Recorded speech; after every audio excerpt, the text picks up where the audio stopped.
Mga politiko na pinipigil ang pamimigay ng ayuda na hindi naman galing sa sarili nilang bulsa. Si President Marcos ay nasa Batangas City ngayon para magbigay ng 200,000 pesos para sa bawat barangay. Pero hindi niya alam, at least 84 barangays ng Batangas ang hindi inimbitahan. Isang kapitan, sinabihan ng presidente ng Liga ng Barangays ng Batangas na hindi sila kasama dahil nagtatampo raw sa kanila si Governor Vilma Santos Recto. Siguro naman hindi ito alam ni President Marcos.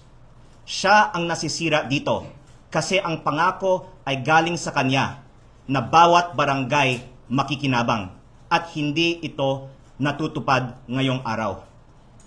Ngayon, naiparating namin ito sa Malacanang at sinabi nila na ihahabol nila ang 200,000 pesos para sa mga barangays na hindi naisama ngayong araw.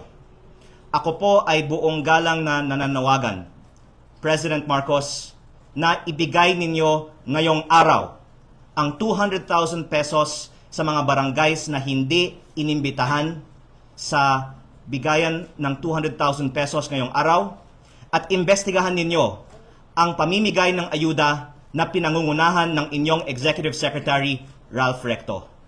Habang hindi naayos ng gobyerno ang pamimigay ng ayuda, isuspindi dapat din ang excise tax at VAT sa langis para hindi na madamay ang ating mga kababayan sa maling sistema ng pamimigay ng ayuda. At dahil tayo po ay nasa Kongreso ngayon, ako po ay nag-file din sa Bills and Index ng isang House Resolution respectfully urging the Office of the President to investigate reports on discrimination and possible corruption in the Bawat Barangay Makikinabang, Bawat Bayan Makikinabang, and other ayuda programs, and to ensure transparent, equitable, and efficient release of funds to local government units. Base po sa karanasan sa aking distrito sa Batangas, kung saan ang mga tricycle drivers at mga magsasaka at mangingisda ay hindi pa nabigyan ng ayuda. Napakabagal po ang tugon ng gobyerno, kaya mas mabuting ibaba na lang ang VAT o excise tax. Pero kung saan nagbibigay naman ang ayuda, ang reklamo naman po ng ibang mga tricycle drivers ay ang haba ng pila, may report nga na may namatay nung isang araw, at ito po ay systemic issue sa lahat ng mga ayuda programs o kahit ibang klaseng mga pork barrel ng ating pamahalaan. Kaya nakikiisa ako din sa ibang mga kasamahan ko sa Kongreso na nagsabi na yung inanunsyong Bawat Bayan Makikinabang program ay isang form din ng pork barrel dahil sa halip na ibigay na lang sa lahat ng mga bayan sa ating bansa sa pamamagitan ng formula tulad ng National Tax Allotment, pinipili sino at magkano ang bibigyan. Kung lahat man ay bibigyan, baka ang iba inuuna at ang iba ay nabibigyan ng mas malaki.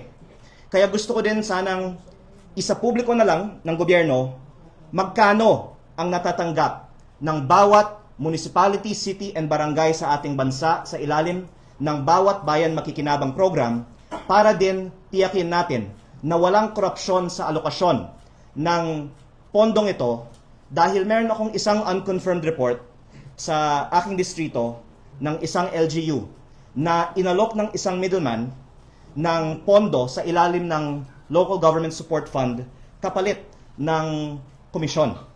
At nung nabanggit ko din ito sa iba, ang tugon naman ng iba ay ganyan talaga ang sistema, talamak daw. Ang bentahan ng pondo kapalit ng komisyon, hindi lang sa DPWH, pati sa bagong pork barrel sa Bawat Bayan Makikinabang. Hindi man pa napatunayan na may korupsyon, ang aking panawagan ay isa publiko. Magkano ang natatanggap ng bawat isang LGU sa ilalim ng programang ito, pero ang kumpirmado ay ngayong araw, nangako ang ating presidente na bawat barangay makikinabang sa Batangas, pero may 84 barangays na hindi inimbitahan, pero na-acknowledge nila ang kakulangan na ito, kaya sinabihan sila na ihahabol na ang mga 200,000 pesos nila. Pero ako po ay narito para sana madaliin nila kasi kawawa naman ang mga barangays na hindi kasama sa bawat barangay makikinabang. You call this a systemic issue po. Ano po bang other specific ayuda programs yung affected po ng so-called discrimination? Lahat man po ay affected insofar as hindi lahat ay pantay-pantay na mabibigyan at hindi lahat sabay-sabay na mabibigyan. At ang ipinamimigay ngayong araw sa Batangas City ay hindi lang yung 200,000 para sa bawat barangay, kung hindi din bigas para sa, if I'm not mistaken, 1,000 beneficiaries. Alam naman natin, ganong kalaki ang Pilipinas, ganong karaming mga pamilya lang sa Batangas. Baka may almost 1,000,000. 1,000,000 lang ang mabibigyan. At siguro naman kaya ng mga Pilipino pumunta sa palengke at bumili ng sariling bigas. Kaya hindi man kailangan mangolekta ng buwis para ang gobyerno ay pumili ng mga benepisyaryo sa bigayan ng bigas. Kaya sa ating mga hearings dito sa Kongreso, overwhelming ang preference ng mga resource persons para sa kanilang mga sektor. Ibaba na lang ang buwis kaysa magkaroon ng pondo ang gobyerno para magbigay ng ayuda sa iilan.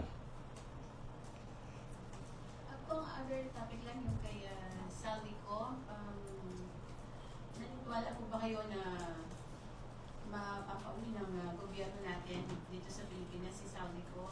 At sa tingin niyo ba makakatulong ng malaki yung nalalaman niya tungkol sa mga kongresistang sangkot sa flood control projects po and yung insertion sa budget? Napakalaking tulong para sa paglabas ng katotohanan kung maglabas pa ng impormasyon si dating Congressman Zaldico. Pero malaki din ang may tutulong para sa kaalaman ng lahat kung ipahayag pa ni dating Speaker Romualdez ang nabanggit niya sa kanyang video message nung isang araw na marami pa siyang alam tungkol sa mga problema sa ating gobyerno at siguro hindi na pwedeng i-set aside dahil ito ay nanggagaling na mismo sa ating dating Speaker of the House na malawak talaga ang korupsyon sa ating gobyerno. At dapat natin itong busisihin, hindi lang dahil ito ay tungkol sa kaso ng mga individual, kung hindi dahil ito ay tungkol sa pera at napakalaking problema na nakakaapekto sa buong bayan. Kaya ako po ay nananawagan sa ating mga kasamahan sa Kongreso din na isapubliko ang lahat ng kanilang mga alam at hindi na ito mapapagtakpan dahil si dating speaker na ang nagsalita. Dapat na rin ba itong imbestigahan ng Kamara itong mga corruption po na ito since mismo si former speaker na rin po patunay na meron itong Opo, para din madepensa ng Kamara ang sarili niya na hindi sa Kamara ang pinakamalaking korupsyon, kung hindi sa tulad ng nabanggit ni dating Speaker Romualdez sa ehekutibo. Dahil hindi naman ang Kongreso ang gumagawa ng flood control projects ayon sa kanyang video message. At hindi naman ang Kongreso ang gumagawa ng National Expenditure Program. At sa ibang pagkakataon, nais ko pong mas tatalakayin itong bagay. Pero ang focus ko lang po sa ating briefing ngayon ay ang reaksyon sa inefficient at maling sistema ng bigayan ng ayuda sa seremonya na pinangungunahan ng ating presidente ngayong araw. At para sana manawagan kay President Marcos na ibigay ngayong araw na ang 200,000 pesos na ipinangako para sa lahat ng barangays na hindi pa nabigyan para sa mga barangays na hindi inibitahan. Inuulit ko po, sinabi ng isang kapitan sa aking distrito na sinabihan siya ni Batangas Liga ng Barangay President Rocafort na hindi kasama ang kanilang mga barangays ngayong araw dahil sa tampo sa kanila ni Governor Vilma Santos Recto. Ang kapal ng mukha ng mga politiko na pinipigil ang pagbibigay ng ayuda na hindi naman galing sa sarili ng pera, lalong-lalo na at si President Marcos ang nangako na bawat barangay ang makikinabang at si President Marcos ang nasisira dahil nakikita ng mga Batanggenyo na hindi natutupad ang mga pangako ni President Marcos dahil sa pamumulitika sa bigayan ng ayuda na pinamumunuan ng provincial government ng Batangas at sa programa na pinamumunuan ni Executive Secretary Ralph Recto. Kung do you think the President will respond dun sa hiling niyo po sa kanya na ibigay ito? Ang pwede ko pong banggitin ay pagkatapos ng aking Facebook post ngayong araw, sumagot ang Malacanang sa amin na lahat ng barangays ay bibigyan ng 200,000 pesos ayon sa pangako ng ating presidente.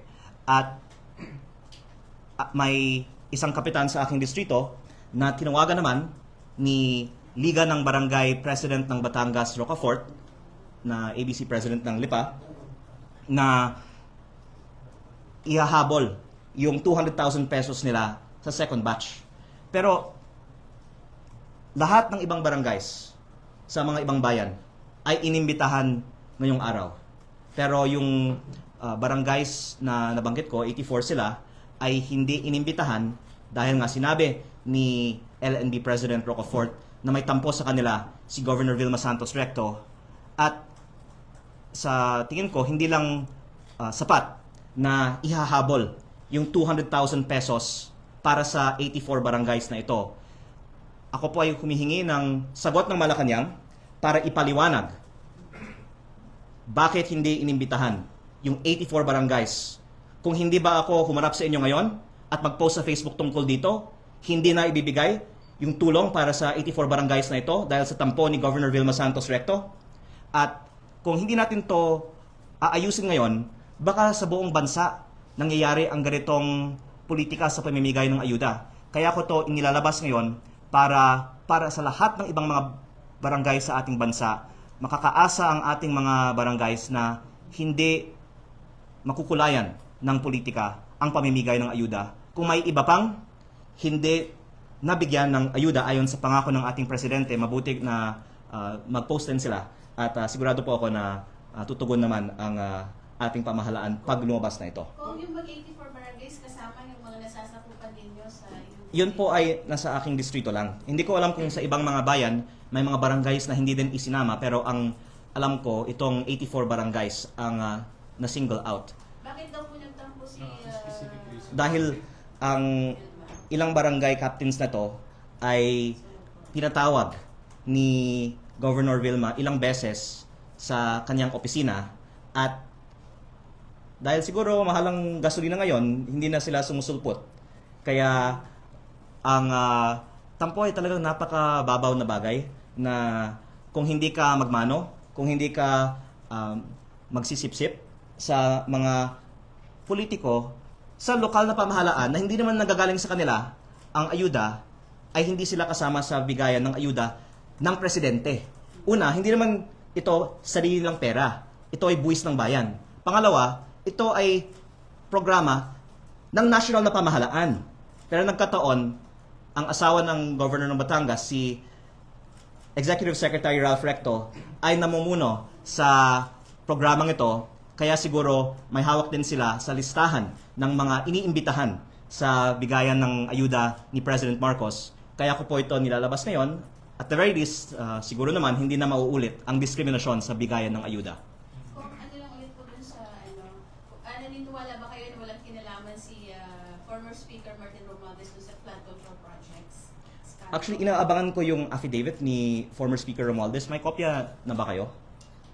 Dahil inanunsyo ni former Speaker Romualdez na isa sa publikan niyo ang affidavit na isinumite niya sa ICI, at ako po ay nagpapasalamat sa hakbang na ito. Sana lahat ng mga affidavits na isinumite sa ICI kasama na ang mga transcripts ng kanilang mga hearings doon ay isa sa publiko din, at mabuti at inanunsyo niya na isa sa publiko ito. Hindi tayo siguro informed na makakasagot hanggat maisa publiko ang mga affidavits na ito. Pero naniniwala kayo na hindi siya sangkot sa flood control? Hindi pa lumabas yung affidavit at hindi din nakasama sa mga Blue Ribbon Committee hearings na publicly available, at hindi din isinapubliko ang mga ICI hearings. Kaya hindi tayo sufficiently informed para maghusga tungkol dito.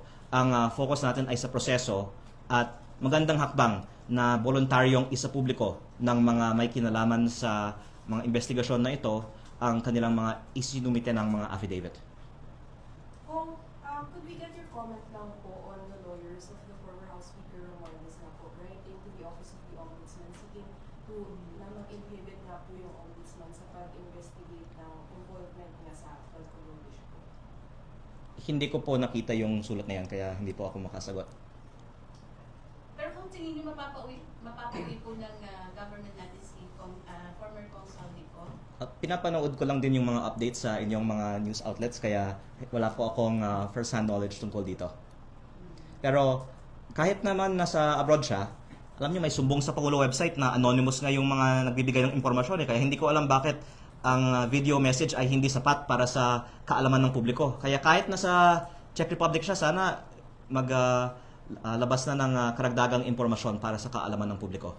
mga video series ulit. Ganun po. Opo.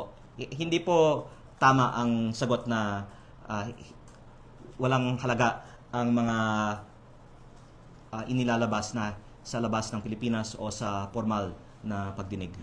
Lahat po, pati ang mga anonymous tips ay dapat may weight sa ating mga investigasyon. Babanggitin ko lang din po, itong 200,000 pesos na bawat barangay makikinabang program ay may 100,000 pesos para sa educational assistance sa 5 beneficiaries or 20,000 pesos each ayon sa mga reports at 100,000 pesos para sa mga barangay programs. At sa tingin ko, yung pagbibigay ng 20,000 pesos for 5 beneficiaries ay baka magiging subject din sa politika, lalo na at napapalapit ang barangay elections. May mga ibang nag-allege din na kaya may ganitong pondo ay para din ma-secure ang suporta at tulungan ang mga supportive na mga barangay officials para sa napapalapit na barangay elections. Ang lumalabas kaysa ireforma natin ang bigayan ng ayuda sa Pilipinas, lumalaki at lumalaki ang mga pondong inilalaan sa mga pork barrel projects na itong bawat barangay makikinabang at bawat bayan makikinabang ay napaka halata namang pork barrel. Kasi pati yung mga LGSF projects, ako po naman ay hindi magiging ipokrito. Sa sarili kong distrito, ako po ay sang-ayon sa pamimigay ng mga ayuda sa iba't ibang klaseng mga programa, at ang importante dito ay walang korupsyon, walang komisyon sa pamimigay ng mga ayuda na ito. At may mga na-receive akong reports from mga local government officials na may mga ahente at maraming pong mga magsasabi na hindi lang to isolated case, widespread talaga, na nag-aalok ng pondo, lalong-lalo na ngayon na lumaki ang budget para sa bawat bayan makikinabang program. At kung gusto nating sugpuin ang potensyal para sa korupsyon sa mga government assistance na ito, dapat gawin na lang natin siyang systematic. Kasi wala namang dahilan na dapat ang gobyerno pa ang pumili ng magkano ang natatanggap nitong mayor at itong kapitan. Dahil 1.4 trillion mahigit kumulang nga ang ibinababa na sa mga local government units sa pamamagitan ng national tax allotment. Tapos may dinagdag na 57 billion na bawat bayan makikinabang, pwede namang isama na lang sa national tax allotment o idaan sa parehong formula ang 57 billion pesos na yan. Pero hanggat may discretion sa halaga at sa timing at kung kanino ibibigay ang ayudang ito, may potensyal para sa korupsyon, at hindi po ito allegation insofar as ginamit para sa political interest. Ayon sa report ng aking kapitan, ang pamimigay ng ayuda ng 200,000 pesos para sa mga barangays ng Batangas ngayong araw. At ako po ay nagpapasalamat na ito po ay in-actionan na, pero nananawagan po ako kay President Marcos na imbestigahan ang scheduling, ang amounts, at ang kung sino ang nakakatanggap ng 200,000 pesos na ayuda, dahil siguro hindi lang sa Batangas may ganitong issue, siguro po sa buong bansa. Okay, any more questions? Kung other matters po, ilipat daw po kayo sa PBB laban. Alam nyo, sinagot ko na yan kahapon kasi politiko lang naman ang nag-report niyan eh. Opo. Follow up. Follow up lang kasi hindi nyo rin direct. Hindi, sinigot ko. Wala po akong planong sumali ng isang partido ngayon dahil ang maganda pag nasa independent ka, malaya kang magsalita na walang clearance mula sa partido o sa mayorya o minorya. Kasi kahit po nasa minorya ka, kailangan mong kausapin ang minority leader. At baka dahil sinasabi ko to ngayon, babaguhin nila yung mga rules. Pero hindi naman dapat. Dapat kung ikaw ay independent sa Kongreso, kahit kailan at tungkol sa anuman, pwede kang magsalita sa Kongreso. At sa tingin ko, yan po ang paraan na pinaka-makakatulong ako. Lalong-lalo dahil constructive naman ang mga sinasabi natin. Hindi tayo naman dito para manggulo. Nanawagan tayo kay President Marcos, ibigay ngayong araw ang 200,000 pesos para sa barangays ng Batangas na hindi inimbitahan ng local government ng Batangas para sa pamimigay ng ayuda ng Malacanang ngayong araw. At sinabi naman nila, ngayon ibibigay nila. Pero sana wag maghintay pa ang mga kababayan ko. Sana ibigay na ngayong araw yung 200,000 pesos na ito. Kung sino nakausap niyo po from Malacanang na nangakong ibibigay ngayong araw? May staff sa event mismo na kinausap ng aking staff at after that, tumawag ang Liga ng Barangay ng Batangas sa kapitan ng aking distrito at sinabi nila na ihahabol yung 200,000 pesos. Kaya, pasensya na at inuulit-ulit ko to kasi ayaw kong let go ang issue na ito na hindi natin maitukoy yung issue sa pamimigay ng ayuda. Nahuli na natin eh. May mga barangays na hindi binigyan ng 200,000 kahit na pinangako ni President Marcos na lahat ay mabibigyan dahil sinabi ng Liga ng Barangay President ng Batangas na galing sa Lipa na ito ay dahil sa tampo sa kanila ni Governor Vilma Santos Recto. Ako po ay humihingi ng sagot mula kay Governor Vilma Santos Recto, Executive Secretary Ralph Recto, President Bongbong Marcos o Yusek Claire Castro. Kung totoo ang sinabi ng mga kapitan ng aking distrito, kaya hindi sila inimbitahan ngayong araw dahil sa tampo sa kanila ni Governor Vilma Santos Recto, tama ba yan na yung pera para sa kanilang mga barangay, para sa mga tao ay pinipigil dahil sa tampo ni Governor Vilma Santos Recto? Siguro naman, hindi nila maitanggi kasi wala sa Batangas City ngayon. At yung ibang mga barangays ng Batangas ay nasa Batangas City ngayon. At ang mga barangay officials na ito ay makakasagot din tungkol sa mga diskusyon nila sa Liga ng Barangay ng Batangas.